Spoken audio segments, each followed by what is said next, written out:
Vamos a analizar un caso de finales del siglo XIX, así que relájense mientras nos dirigimos a Canadá. Cordelia Vieux nació el 22 de junio de 1865 en Ville-de-Saint-Scholastique, Quebec, Canadá. Era la hija menor de Noël Vieux y Émile Char, quienes le dieron algo de educación. En 1870, Quebec era mayormente católica y la religión era central en la vida diaria. La educación de las niñas no era obligatoria y dependía de la familia y la religión. Las escuelas religiosas como Eurocéline y la Congregación de Notre Dame eran la principal opción para niñas. Estas instituciones enseñaban alfabetización, aritmética, religión y habilidades domésticas para preparar a las niñas para roles tradicionales. Cordelia fue a una escuela que reflejaba las oportunidades educativas para niñas en su comunidad. Al terminar su educación, sus hermanos ya eran adultos. Sus tres hermanas eran maestras, una profesión respetada en 1880 y un hermano era sacerdote.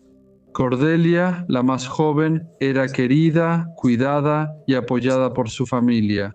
Sin embargo, en 1889 su vida dio un giro significativo. Fue cortejada por un hombre llamado Isidoro Poirier, quien era 10 años mayor que ella. Era conocido por su fuerte ética de trabajo y su naturaleza honesta y confiable, lo que, para los padres de Cordelia, lo hacía un pretendiente aceptable. El noviazgo fue corto y el 4 de noviembre de 1889, Cordelia e Isidoro se casaron en la iglesia de Saint-Connud. Fue una ocasión feliz con familiares y amigos. Al principio todo iba bien entre ellos, pero con el tiempo y al no tener hijos Cordelia, surgieron rumores en el pueblo. En una sociedad donde tener hijos se consideraba una parte esencial del matrimonio, su situación se convirtió en tema de chismes, reflejando las presiones sociales y expectativas de la época. Vivían en una casa modesta que Isidoro construyó con esmero. Parecía feliz trabajando y proveyendo para su esposa. Cordelia también aportaba al ingreso familiar trabajando como costurera y apoyando económicamente a la pareja. Juntos llevaban una vida humilde y respetable en el pueblo. Isidoro era muy devoto y seguía todas las tradiciones católicas. Y tanto él como Cordelia eran miembros muy activos de la comunidad de la iglesia local. Cordelia, en particular, era admirada por sus habilidades musicales.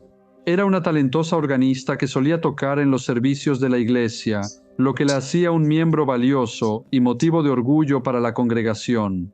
Cordelia conoció a Samuel Paslow en la iglesia. Él era de buena familia, soltero y trabajaba como hombre de mantenimiento. Con el tiempo, trabajó de cerca con el esposo de Cordelia, ayudándolo en carpintería y en varias tareas en la casa de los Poirier. Cordelia no podía hacer algunas tareas, así que Samuel las hacía. Esto solo aumentó los chismes de quienes creían que descuidaba sus deberes de esposa. Samuel se volvió más familiar, ya que Isidore solía viajar por trabajo cuando había pocas oportunidades en el pueblo. Para 1895, él había aceptado un trabajo en Fresno, California, dejando a Cordelia en Saint-Connud mientras él estaba fuera.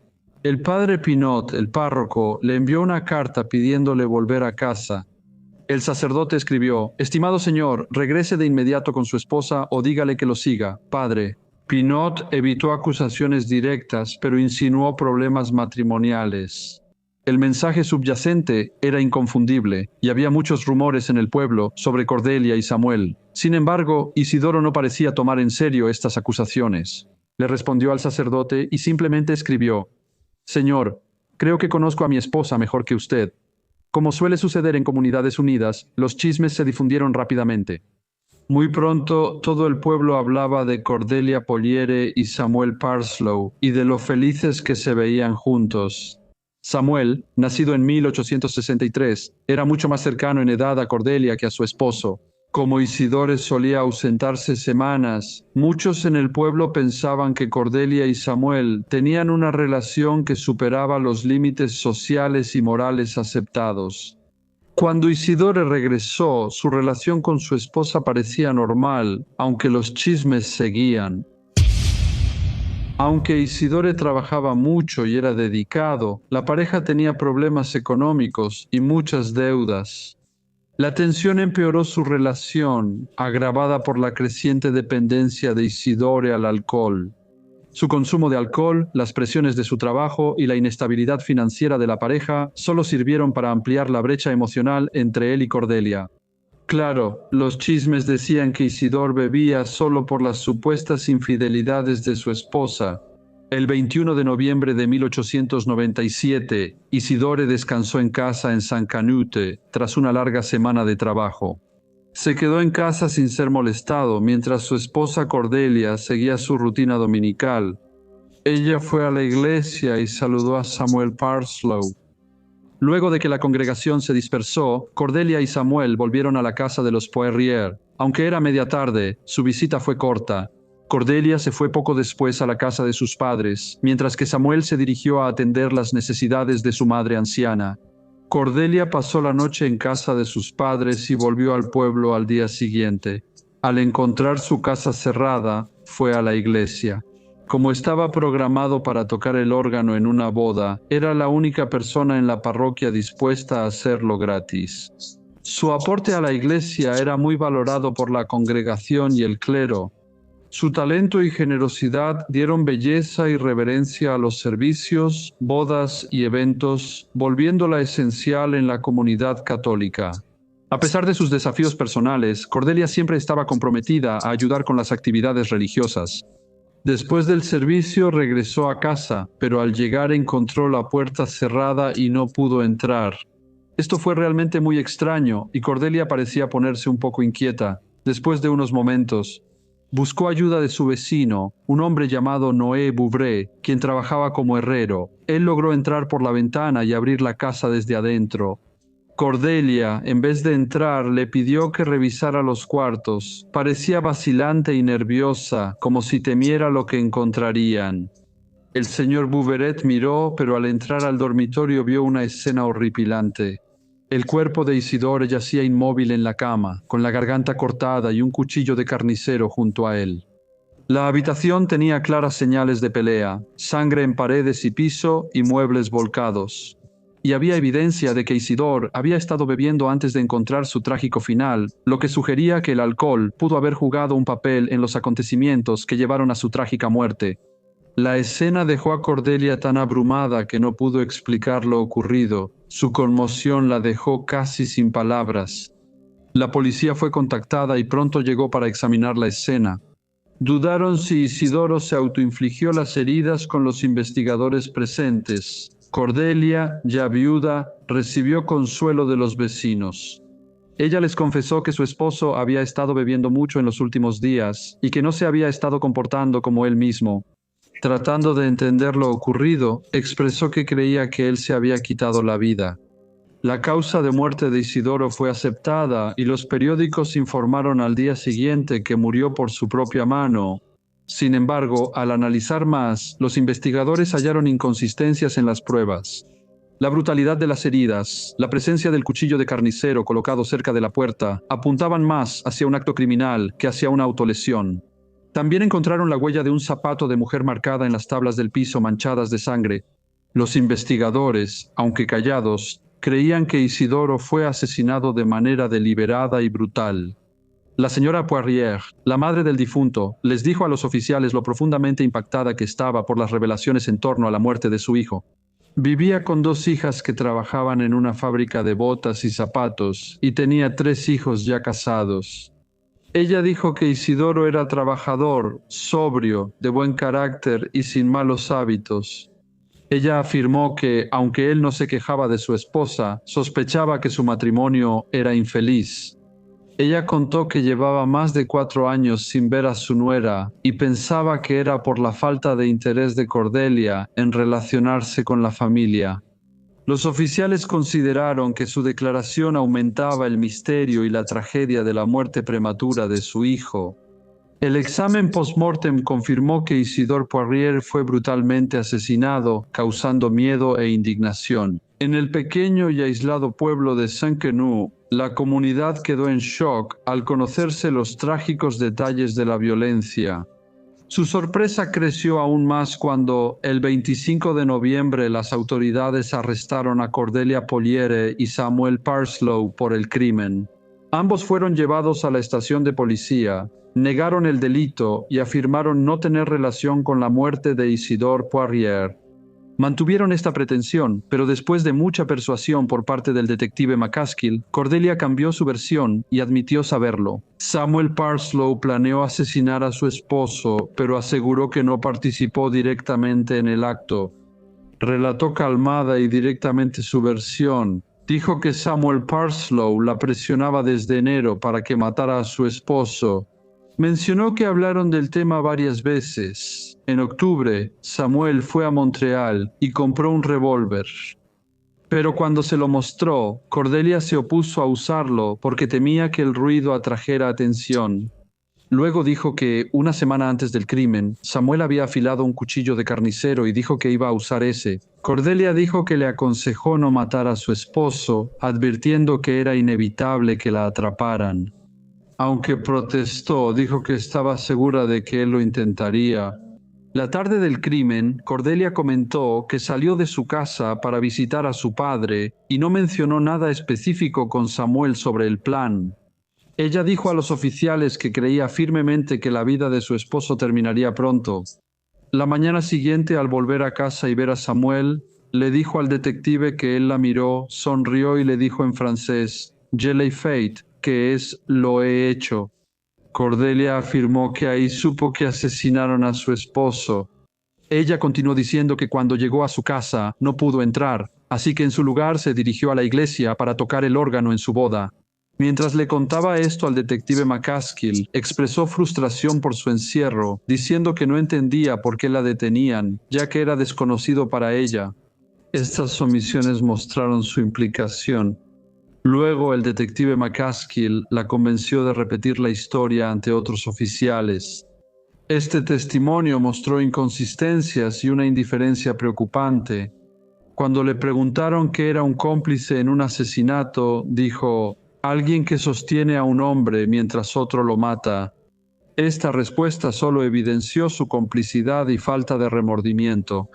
Tras la confesión de Cordelia, el detective McCaskill consiguió que Samuel Parslow confesara al decirle que ella lo culpó totalmente del crimen. Sin embargo, lo que declaró Samuel fue muy distinto a lo que ella dijo. Dijo que Cordelia no solo participó en el asesinato, sino que, según Samuel, también lo alentó activamente. Los dos entraron al dormitorio mientras Isidoro dormía. Él se sentó en la cama. Cordelia se paró al otro lado y susurró, «Mátalo, mátalo». Samuel describió la escena caótica. Dijo que golpeó a Isidoro con el cuchillo de carnicero, lo que lo despertó. Siguió una lucha feroz, y en la conmoción, Isidoro intentó defenderse. En un momento incluso agarró la hoja del cuchillo. Samuel siguió diciendo que lo apuñaló y al final Isidoro murió por sus heridas. Cuando los oficiales preguntaron qué pasó después, Samuel respondió que él y Cordelia prepararon la escena para intentar que pareciera que había muerto por su propia mano y colocaron el cuchillo cerca del cuerpo. El detective McCaskill consideró más creíble la confesión de Samuel Parslow, pues coincidía mejor con las pruebas en la casa y en el cuerpo del fallecido. La comunidad de St. Canute se horrorizó por los detalles del crimen y la frialdad de los involucrados. El 27 de noviembre, Isidore fue enterrado. La mayoría asistió al servicio. Tras concluir la investigación preliminar del asesinato de Isidore Poirier, el magistrado envió formalmente a Cordelia y Samuel a juicio en el Tribunal Penal, previsto para el 7 de enero de 1898. El caso ahora es un juicio muy esperado que atraería gran interés público. Se decidió que lo presidiría el juez Tacherot. El juicio inició el 17 de enero y atrajo gran interés público. La sala del tribunal estaba llena, con reporteros listos para documentar todo y el público abarrotando la galería para presenciar el proceso. En el primer día comenzaron a salir a la luz pruebas condenatorias. El tribunal supo que en febrero de 1894, Isidoro hizo un testamento dejando todo a su esposa. Pocos meses después, surgieron rumores y chismes sobre el comportamiento de Cordelia. A menudo se le veía con Samuel Parslow, y su amistad despertó sospechas en toda la pequeña comunidad. A pesar de los repetidos esfuerzos de su padre y del sacerdote del pueblo por intervenir y disuadirla de relacionarse con el señor Parslow, Cordelia, desafiante, continuó pasando mucho tiempo con él. Esto solo avivó el escándalo, arrojando una sombra sobre su matrimonio y alejándola aún más de quienes intentaban guiarla de regreso a la decencia. Estas pruebas mostraban a una mujer que traicionó a su esposo y desafió las normas morales de su comunidad. La fiscalía informó que Cordelia convenció a su esposo de contratar un seguro de vida por $2,000 el 17 de enero de 1897. Luego ella escribió al secretario de la aseguradora en Montreal para preguntar si la póliza aún pagaría. Si su esposo moría en circunstancias inusuales como asesinato, envenenamiento o desaparición con hallazgo de restos, el secretario confirmó en octubre que sí pagaría. La prima no fue pagada y la compañía envió recordatorios el 1 y 14 de noviembre informando que la póliza caducaría. Si el pago no se realizaba antes del 24, Cordelia ignoró estos avisos y no pagó la prima. Al descubrir que su esposo fue asesinado el 22 de noviembre, 2 días antes de que expirara la póliza, intentó reclamar los $2,000. Muchos testigos confirmaron que estaban al tanto de la infidelidad de Cordelia, y todos dijeron que consideraban a su esposo un hombre trabajador y decente. El 2 de febrero de 1898, Cordelia Porriere y Samuel Parslow fueron hallados culpables del asesinato de Isidore Porriere.